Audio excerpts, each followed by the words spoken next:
Hello అందరికీ నమస్తే, welcome back to my channel. ఈ వీడియోలో మనము ఇన్స్టెంట్ దోసాని నానబెట్టకుండా మరియు ఫర్మెంటేషన్ అవ్వకుండా ఎలా చేయాలో పర్ఫెక్ట్ మెజర్మెంట్స్తో చేసి చూపించబోతున్నాను.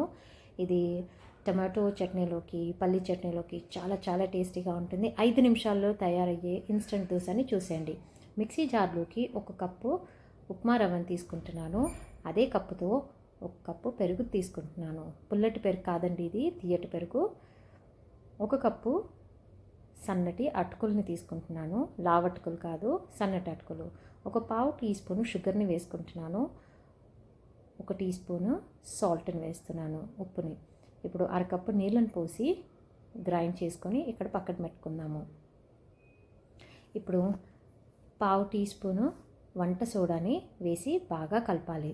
ఈ టైంలో మీకు కొన్ని నీళ్ళు కావాలంటే ఇంకొక 1/2 కప్పు నీళ్ళు పోసి బాగా కలుపుకోండి. స్టవ్ పైన ప్యాన్ని పెట్టుకున్నాం కదా, ప్యాన్ వేడైన తర్వాత 1 గరిట లేదా 2 గరిటెలు ఇలా దోశ బ్యాటర్ని వేసి మంచిగా స్ప్రెడ్ చేయాలి. రౌండ్గా దోశలాగా స్ప్రెడ్ చేసి ఇప్పుడు బుడగలుగా వస్తున్నాయి కదా, ఆ కన్సిస్టెన్సీ వచ్చే వరకు మనం మూత పెట్టుకొని ఫ్రై చేయించుకోవాలి. 1 టీ స్పూను నెయ్యిని కానీ నూనెని కానీ వేసి మంచిగా వేగే వరకు వేయించుకోవాలండి. దోశ ఒక సైడ్ బాగా కాలిన తర్వాత ఇంకో సైడ్ తిప్పి వేసుకోవాలి. ఈ కలర్ చూసారా ఎంత బాగుందో. ఇది 1/2 టీ స్పూను షుగర్ని వేసినందువల్లే ఇంత మంచి కలర్ వచ్చింది. సో ఇది ఎప్పటికప్పుడు చేసుకొని తినొచ్చు దోశ. ఒకసారి ట్రై చేయండి. ఇప్పుడు నేను పల్లీ చట్నీ ఎలా చేయాలో చూపించబోతున్నాను. 1/4 కప్పు పల్లీలని వేసుకుంటున్నాను. దోరగా వేయించాలి, చిన్న మంట పెట్టి మంచిగా వేగాలి. హై ఫ్లేమ్ ఉండకూడదు, చిన్న మంట పెట్టి వేయించుకోవాలి. ఈ టైప్ ఇంత వేగిన తర్వాత ఒక ప్లేట్లోకి తీసుకొని పక్కన పెట్టుకొని పొట్టు తీసి పక్కన పెట్టుకుందాము. ఇప్పుడు ఒక ప్యాన్లో ఆయిల్ వేసి ఇప్పుడు 4 లేదా 5 పచ్చిమిరపకాయలు వేసి బాగా వేగే వరకు వేయించాలి.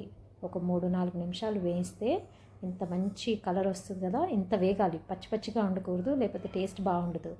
సో దీన్ని మిక్సీ జార్లోకి షిఫ్ట్ చేసుకుందాం. ఇప్పుడు 1/2 కప్పు పుట్నాలను వేస్తున్నాను. 2 వెల్లుల్లి రెబ్బలు, 1/2 టీ స్పూన్ ఉప్పు, 1/2 కప్పు వేయించి పొట్టు తీసిన పల్లీలు, 1/2 కప్పు పచ్చి కొబ్బరి తురుమండి. 1/2 కప్పు కన్నా తక్కువ వేసుకోండి.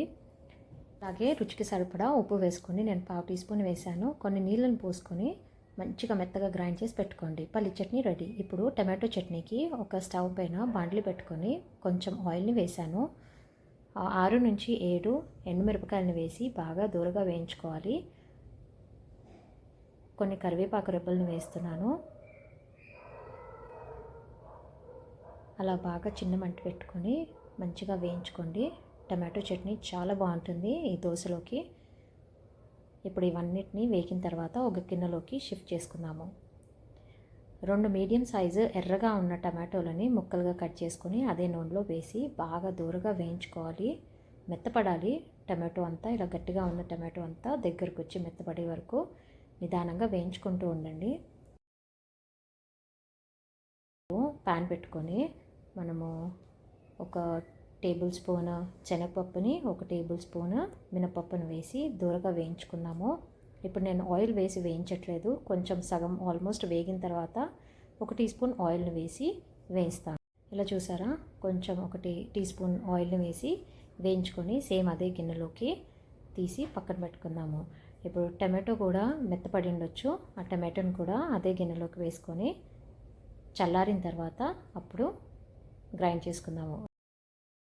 ఇలా అన్నిటిని గిన్నెలోకి తీసేసుకొని ఒక 4 వెల్లుల్లి రెబ్బల్ని, 1 టేబుల్ స్పూన్